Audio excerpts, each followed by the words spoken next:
Hi, today I'm for the new BLACKVIEW Top 12 and I'll show you how to edit notification panel shortcuts on this device.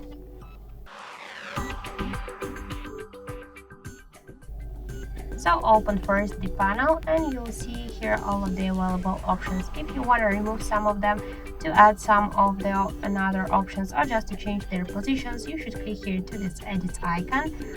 Here when you scroll down you will see invisible options. To add them to your panel you should just hold the option and drag it to the subsection. To remove some of them from here you should just hold it and drag it. To change the positions of the icons, we should just hold it and drag it. Then just click to go back to save the changes.